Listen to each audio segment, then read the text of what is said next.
Hi hello and welcome to my channel. ಎಲ್ಲರಿಗೂ ನಮಸ್ಕಾರ. 18.1 ಓವರ್ಸಲ್ಲಿ chase ಮಾಡಬೇಕಾಗತ್ತೆ. ನಾವು ಟಾಸ್ ಕೂಡ ಸೋತೋಗ್ತೀವಿ. ಅವಾಗ ಏನಾಯ್ತು ನಮ್ಮದು? ಅಗೇನ್ ನಾವು ಫಸ್ಟ್ ಬ್ಯಾಟಿಂಗ್ ಮಾಡಬೇಕಾಗತ್ತೆ, ಒಂದು ಸ್ಕೋರ್ ಸೆಟ್ ಮಾಡಬೇಕಾಗತ್ತೆ. ನಾವು ಏನು ಸ್ಕೋರ್ ಸೆಟ್ ಮಾಡ್ತೀವಿ ಅದು -18 ರನ್ಸ್ ಆಗಿಬಿಡುತ್ತೆ CSK ಅವ್ರಿಗೆ. ಅವ್ರು ಅಷ್ಟು ಹೊಡೆದ್ರೆ ಸಾಕು, ಆ ಥರ ಕ್ಯಾಲ್ಕುಲೇಷನ್ ಆಗೋಯ್ತು. ಆಮೇಲಿಂದ 3 ಓವರ್ ಬಾಲ್ ತುಂಬ ಒಳ್ಳೆ ಸ್ಟಾರ್ಟ್ ಸಿಕ್ಕಿರತ್ತೆ ನಮಗೆ. 3 ಓವರ್ 31 ರನ್ ನೋಡಿರ್ತೀವಿ.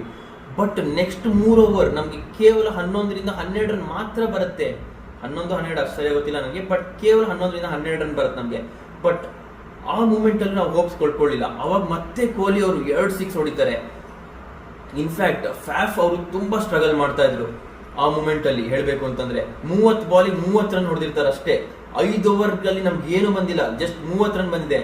ಬಟ್ ಕೊಹ್ಲಿ ಅವರು ಅವಾಗ ಕ್ಯಾಪ್ಟನೈಸ್ ಮಾಡ್ತಾರೆ, 2 ಸಿಕ್ಸ್ ಹೊಡಿತಾರೆ.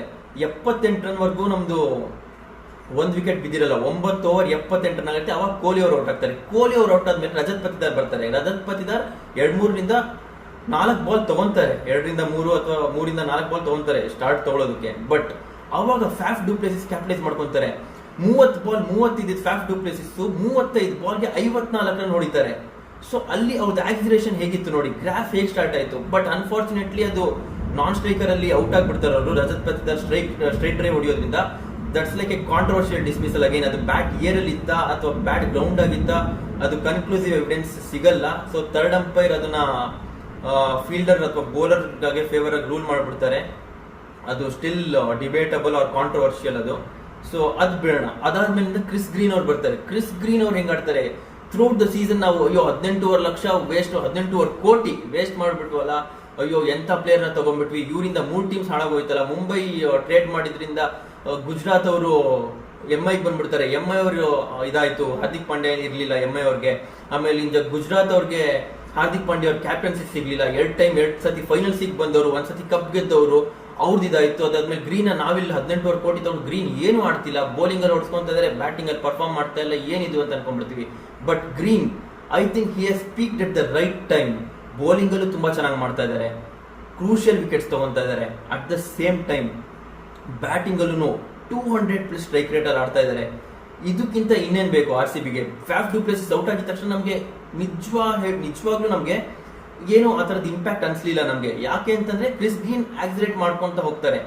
ಅದಾದ್ಮೇಲೆ ಕ್ರಿಸ್ ಗ್ರೀನ್ ಅವರು ನೀವು ನಿನ್ನೆ ನೋಡ್ತಾ ಹೋಯ್ತು ಅಂತಂದ್ರೆ Chris Green remains as the not out batsman. Even at the other end ನಮಗೆ ವಿಕೆಟ್ಸ್ ಹೋಗುತ್ತೆ. ರಜತ್ ಪತಿದಾರ್ ಅವರು ನಿನ್ನೆ ಅನ್ಫಾರ್ಚುನೇಟ್ಲಿ 50 ಮಾಡೋಕ್ಕಾಗಲ್ಲ, ಬಟ್ 22 ಬಾಲಲ್ಲಿ 41 ಅಥವಾ 23 ಬಾಲಲ್ಲಿ 41 ರನ್ ಹೊಡೆದ್ಬಿಟ್ಟು ಹೋಗ್ತಾರೆ. ಅದಾದ್ಮೇಲಿಂದ DK ಅವ್ರದ್ದೊಂದು ಕ್ಯಾಮಿಯೋ ಬಂತು, 6 ಬಾಲ್ 14 ರನ್. ಅದಾದ್ಮೇಲೆ ಮ್ಯಾಕ್ಸ್ವೆಲ್ ಅವ್ರದ್ದು 5 ಬಾಲ್ಗೆ 16 ರನ್ ಏನೋ ಹೊಡೆದ್ಬಿಟ್ಟು ಔಟ್ ಆಗ್ತಾರೆ. ಇನ್ಫ್ಯಾಕ್ಟ್ ಮ್ಯಾಕ್ಸ್ವೆಲ್ ಅವರು 5 ಬಾಲ್ 16 ರನ್ ಹೊಡೆದ್ರು ನಾವು ನಿಜವಾಗಿ ಖುಷಿ ಪಡಬೇಕು. ಇನ್ಫ್ಯಾಕ್ಟ್ ಪ್ರತಿ ಮ್ಯಾಚ್ ಅವರು ಡಕ್ಔಟ್ ಆಗ್ತಾ ಇದ್ರು. He was not at all in form. Maxwell ನ ಕೂಡಿಸ್ತೀವಿ ನಾವು. ಇನ್ಫ್ಯಾಕ್ಟ್ ಮ್ಯಾಕ್ಸ್ವೆಲ್ ನ ಯಾವುದೇ ಟೀಮ್ ಅಲ್ಲಿ ಇದ್ರು ಯಾರು ಅಂತ ಧೈರ್ಯ ಮಾಡಲ್ಲ, ಕೂಡಿಸೋಂತ ಧೈರ್ಯ ಮಾಡಲ್ಲ. ಬಟ್ RCB ಆ ಧೈರ್ಯ ಮಾಡತ್ತೆ. ಇವಾಗ ಇನ್ಫ್ಯಾಕ್ಟ್ ವಿಲ್ ಜಾಕ್ಸ್ ಅವರು ಹೋಗ್ಬಿಟ್ಟಿದ್ದಾರೆ ಇಂಗ್ಲೆಂಡ್ಗೆ. ಸೊ ಹಂಗಾಗಿ ನಾವು ಮ್ಯಾಕ್ಸ್ವೆಲ್ ನ ತಗೊಂಡು ಆಡ್ತಿದೀವಿ. ಬಟ್ ಮ್ಯಾಕ್ಸ್ವೆಲ್ ನಮ್ಗೆ ಬ್ಯಾಟಿಂಗ್ ಅಲ್ಲಿ ಒಂದೇ ಇಂಪ್ಯಾಕ್ಟ್ ಮಾಡಲ್ಲ, ಬೌಲಿಂಗ್ ಬರ್ತಾರೆ. ಫಸ್ಟ್ ಬಾಲ್ ಅವ್ರ ಕ್ಯಾಪ್ಟನ್ ರುತುರಾಜ್ ಗೈಕ್ವಾಡ್ ವಿಕೆಟ್ ತೆಗಿತಾರೆ. ಅದಾದ್ಮೇಲಿಂದ 4 ಓವರ್ಸ್ ಹಂಗೆ ಮಾಡ್ತಾ ಹೋಗ್ತಾರೆ. 4 ಓವರ್ಸ್ಗೆ 25 ರನ್ಸ್ ಮಾತ್ರ ಕನ್ಸಿಡರ್ ಮಾಡ್ತಾರೆ, 1 ವಿಕೆಟ್ ತಗೊಂತಾರೆ. ಇನ್ಫ್ಯಾಕ್ಟ್ ನಮಗೆ ಇನ್ನೊಂದು ವಿಕೆಟ್ ಬರಬೇಕಾಗಿತ್ತು ಮ್ಯಾಕ್ಸ್ವೆಲ್ ಓವರ್ ಅಲ್ಲಿ. ಅದರಲ್ಲಿ ಸಿರಾಜ್ ಅವರು ಡ್ರಾಪ್ ಮಾಡ್ಬಿಡ್ತಾರೆ ಶಿವಮ್ ದುಬೆ ಕ್ಯಾಚ್. ಬಟ್ ಶಿವಮ್ ದುಬೆ ಅಂತ ಇಂಪ್ಯಾಕ್ಟ್ ಏನ್ ಮಾಡ್ಲಿಲ್ಲ. ಬಟ್ ಸ್ಟಿಲ್ ಮ್ಯಾಕ್ಸ್ವೆಲ್ ಅವ್ರಿಗೆ ಇನ್ನೊಂದು ವಿಕೆಟ್ ಸಿಕ್ಕಿರೋದು ಆ ಕ್ಯಾಚ್ ಹಿಡಿದಿದ್ರೆ ನಮ್ದಿಲ್ಲಿ. ಅಟ್ ದ ಸೇಮ್ ಟೈಮ್ ನಾವಿಲ್ಲಿ ಸಿರಾಜ್ ಅವ್ರದ್ದು ಬೌಲಿಂಗ್ ಸ್ವಲ್ಪ ನಮಗೆ ಕನ್ಸರ್ನ್ ಆಗಿದೆ. ತುಂಬಾ ಲೈನ್ ಅಂಡ್ ಲೆಂತ್ ತುಂಬಾ ಅವ್ರದ್ದು ವೇವರ್ಡ್ ಆಗಿದೆ. ಎಕ್ಸ್ಟ್ರಾಸ್ ತುಂಬಾ ಕನ್ಸಿಡರ್ ಮಾಡ್ತಾ ಇದ್ದಾರೆ. ಆಮೇಲೆ ಈವನ್ ದಿನೇಶ್ ಕಾರ್ತಿಕ್ ಅವ್ರದ್ದು wicket keeping was not up to the mark. ಅವರೇ ಇನ್ಫ್ಯಾಕ್ಟ್ ಹೇಳ್ಕೊಂಡ್ರು. But yeah that's all part and parcel of the game. ಅದಿದ್ದೇ ಇರುತ್ತೆ ಒಂದಲ್ಲ ಒಂದು. ಬಟ್ ಬೌಲಿಂಗ್ ವೈಸ್ ತುಂಬಾ ಇಂಪ್ರೂವ್ ಆಗಿದೆ. ಇನ್ನೊಂದು ನೀವೆಲ್ಲರೂ ನೋಟಿಸ್ ಮಾಡಿದೀರಾ ಇಲ್ವೋ, ಲಾಸ್ಟ್ ಮ್ಯಾಚ್ ಬಿಟ್ರೆ ನಾವು ಲಾಸ್ಟ್ 4 ಮ್ಯಾಚ್ ಕೂಡ ಪ್ರತಿ ಅಪೋನೆಂಟ್ ನ ಆಲ್ ಔಟ್ ಮಾಡಿಸಿದ್ವಿ. ನಿನ್ನೆ ಕೂಡ it was almost like we had taken all the wickets of CSK. Almost 7ರಿಂದ 8 ವಿಕೆಟ್ ತೆಗೆದಿದೀವಿ ಅಂತಂದ್ರೆ ನಾವು ಟಾಪ್ ಆರ್ಡರ್ ಕಂಪ್ಲೀಟ್ಲಿ ತೆಗೆದ್ಬಿಟ್ಟಿದೀವಿ. ಇನ್ನು ಮಿಕ್ಕಿರೋದೇನು 2 ವಿಕೆಟ್ ಬೌಲರ್ಸ್ ಅವ್ರದನ್ನ ತೆಗೆದ್ರು ಒಂದೇ, ತೆಗ್ದಿಲ್ಲ ಅಂದ್ರು ಒಂದೇ. ಅಟ್ ದ ಸೇಮ್ ಟೈಮ್ ನಮ್ಗೆ ಇವಾಗ ಏನ್ ಬೇಕಾಗಿತ್ತು 18 ರನ್ ವಿಕ್ಟ್ರಿ ಮಾರ್ಜಿನ್, ಅದು ಸಿಕ್ಬಿಡ್ತು. ಸೊ ಅದು ಹಂಗಾಗ್ಬಿಟ್ಟು ನಮ್ಗೆ 201 ಮಾತ್ರ ಬೇಕಾಗಿದ್ದು CSKಗೆ. ಅವ್ರು 191ಕ್ಕೆ ಫೈನಲಿ ಆಲ್ ಔಟ್ ಆಗ್ತಾರೆ. ಇನ್ನೊಂದು ಪ್ರತಿಯೊಬ್ಬ RCBಗೆ ಭಯ ಆಗ್ತಿದ್ದು ಎಲ್ಲಿ ಅಂತಂದ್ರೆ ಗುಜರಾತ್ ಟೈಟನ್ಸ್ ಲಾಸ್ಟ್ ಸೀಸನ್ ಅಲ್ಲಿ 2023 ನಲ್ಲಿ ಏನಾಯ್ತು ಅಂತಂದ್ರೆ 2 ಬಾಲ್ 10 ರನ್ ಬೇಕಾಗಿರುತ್ತೆ. Mohit Sharma prime form bowling ಅಲ್ಲಿ ಇದ್ದಾರೆ, 2 ಬಾಲ್ 10 ರನ್ ಬೇಕು. ರವೀಂದ್ರ ಜಡೇಜಾ ಬ್ಯಾಟಿಂಗ್ CSK ಕಡೆ 6 ಹೊಡಿತಾರೆ. ನೆಕ್ಸ್ಟ್ ಬಾಲ್ 4 ಹೊಡೆದು ಬಿಡ್ತಾರೆ. CSK 2023 ನಲ್ಲಿ ಕಪ್ ಗೆದ್ದು ಬಿಡ್ತಾರೆ. ನಿನ್ನೆನೂ ಅದೇ ಸಿಚುಯೇಷನ್, 2 ಬಾಲ್ 10 ರನ್ ಬೇಕು. ಸ್ಟ್ರೈಕ್ ಅಲ್ಲಿ ಯಾರು, ಬೇರೆ ಯಾರು ಅಲ್ಲ, ಇಟ್ಸ್ ಜಡೇಜಾ ಅಗೇನ್. ಅವಾಗ ಏನ್ ಮಾಡ್ತಾರೆ ಜಡೇಜಾ, ಬಟ್ ಅಲ್ಲಿ ಯಶ್ ದಯಾಳ್ ಇವ್ರದ್ದು ರಿಡೆಂಪ್ಷನ್ ಅಂತಂದ್ರೆ ಯಶ್ ದಯಾಳ್ ರಿಡೆಂಪ್ಷನ್ ಇದೇ. ಯಶ್ ದಯಾಳ್ 6 ಬಾಲ್ಗೆ 29 ರನ್ ಬೇಕಾಗಿರುತ್ತೆ. I completely remember this. Against KKR Rinku Singh batsman 6 ball 29 run, 5 6 ಹೊಡ್ಸ್ಕೊಂಡ್ಬಿಡ್ತಾರೆ. ಅದಾದ್ಮೇಲಿಂದ ಅವ್ರಿಗೆ ಚಳಿ ಜ್ವರ ಎಲ್ಲ ಬಂದ್ಬಿಡತ್ತೆ. ಅವ್ರಿಗೆ ಫೇಸ್ ಮಾಡುವಂತಿದ್ದು ಟ್ವೀಟ್ಸ್ ಆಗಿರ್ಬೋದು, ಈ ಸಿಕ್ಕಾಪಟ್ಟೆ ಅವ್ರು ಕ್ರಿಟಿಸಿಸಮ್ ಫೇಸ್ ಮಾಡಿಬಿಟ್ರು. He was completely out mentally as well as physically, and ಅವ್ರ ಹೆಲ್ತ್ ಕೂಡ ಕಂಪ್ಲೀಟ್ ಸ್ಪಾಯ್ಲ್ ಆಗ್ಬಿಡುತ್ತೆ. ಆಲ್ಮೋಸ್ಟ್ ಅವರು 3 to 4 days he was not able to get up from his bed, ಆ ತರ ಆಗ್ಬಿಡುತ್ತೆ. ಬಟ್ ಅವ್ರದ್ದು ರಿಡೆಂಪ್ಷನ್ ಹೇಗೆ ಬಂತು ಇವಾಗ, ಫಸ್ಟ್ ಬಾಲ್ ಧೋನಿ 6 ಹೊಡಿತಾರೆ, out of the ground ball 110 metre.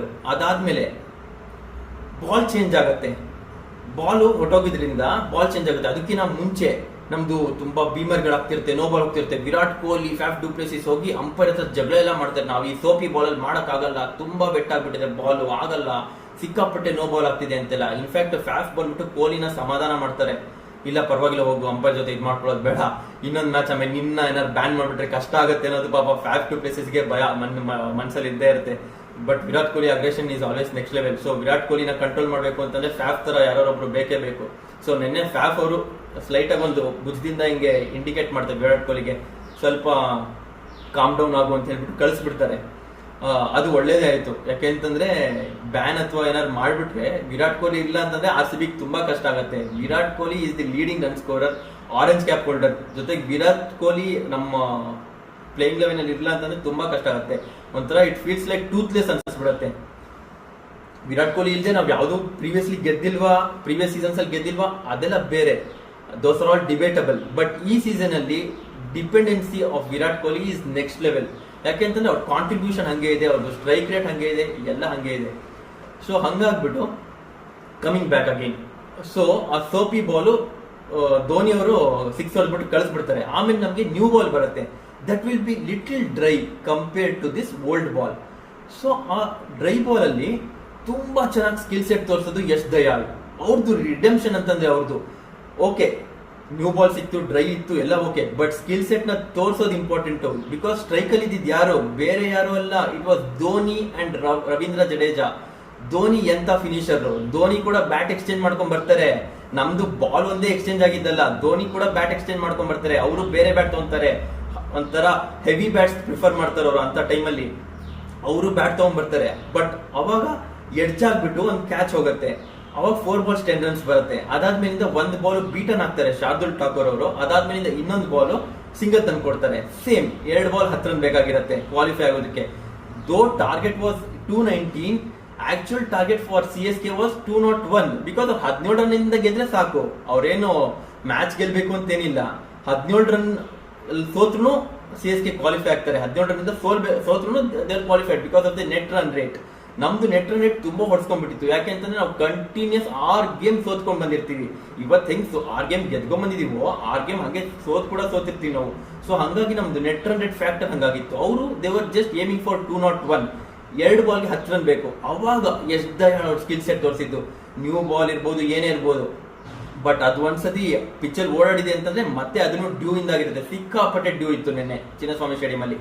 ಆ ಡ್ರೈ ಬಾಲ್ ಕೂಡ ಸ್ವಲ್ಪ ಬೆಟ್ಟಾಗಿತ್ತು. ಆ ಎಡ್ಜ್ ಅನ್ನೋದು ರವೀಂದ್ರ ಜಡೇಜಾಗೂ ಇತ್ತು, ಆದ್ಮೇಲೆ ಯಶ್ ದಯಾಳ್ ಕೂಡ ಇತ್ತು. ಯಶ್ ದಯಾಳ್ ಅಲ್ಲಿ ಕ್ಯಾರೆಕ್ಟರ್ ಶೋ ಮಾಡ್ತಾರೆ, ಎಂತ ಸ್ಲೋ ಕಟ್ಟರ್ ಬಿಡ್ತಾರೆ out side the of stump, almost 5th stump ಅನ್ನೋದಕ್ಕೆ ಬಿಡ್ತಾರೆ. ಅಲ್ಲಿ ಬೀಟನ್ ಆಗುತ್ತೆ. 1 ball 9 run. ಅಲ್ಲೂ RCB ಫ್ಯಾನ್ಸ್ಗೆ ನೆಮ್ಮದಿ ಇಲ್ಲ. ಅಯ್ಯೋ ನಾವು ಬೇಜಾನ್ ನೋ ಬಾಲ್ ಗಳು ಮಾಡ್ಬಿಟ್ಟಿದೀವಿ, ನಾವು ಬೇಜಾನ್ ವೈಡ್ ಗಳು ಮಾಡ್ಬಿಟ್ಟಿದೀವಿ, ಎಲ್ಲಿ ನೋ ಬಾಲ್ ವೈಡ್ ಆಗ್ಬಿಡುತ್ತೆ, 4 ಹೊಟ್ಟೋಗುತ್ತೆ, ನೋ ಬಾಲ್ ಮಾಡಿ ಫ್ರೀ ಹೊಟ್ಟೋಗ್ತಾರೆ. ಯಾಕೆಂತಂದ್ರೆ ಇದೇ ಮ್ಯಾಚ್ ಅಲ್ಲೇ ಆಗಿದೆ, ನೋ ಬಾಲ್ ಮಾಡಿದ್ದಾರೆ, ನೆಕ್ಸ್ಟ್ ಬಾಲ್ ಫ್ರೀ ಅಲ್ಲಿ 6 ಹೊಡ್ಸ್ಕೊಂಡಿದೀವಿ. ಸೊ ಅದೆಲ್ಲ ಆಗಿರೋದ್ರಿಂದ ಸಿಕ್ಕಾಪಟ್ಟೆ ಭಯ ಆಯ್ತು. 1 ball 9 run ಇದ್ದಾಗೂ RCB ಅನ್ಸಿಗೆ ಭಯ ಆಯ್ತು. ಆ 1 ball ಮತ್ತೆ ಸೇಮ್ ಸ್ಲೋ ಕಟ್ಟರ್ ಮಾಡ್ತಾರೆ, 5th ಸ್ಟಂಪ್ ಅಲ್ಲಿ ಬಿಡ್ತಾರೆ, ಜಡೇಜಾ ಮಿಸ್ ಮಾಡ್ತಾರೆ, RCB ಪ್ಲೇ ಆಫ್ ಹೋಗ್ತಾರೆ. ಹೀಗೆ ಫಿನಿಶ್ ಆಗತ್ತೆ RCB ವರ್ಸಸ್ CSK ಮ್ಯಾಚು.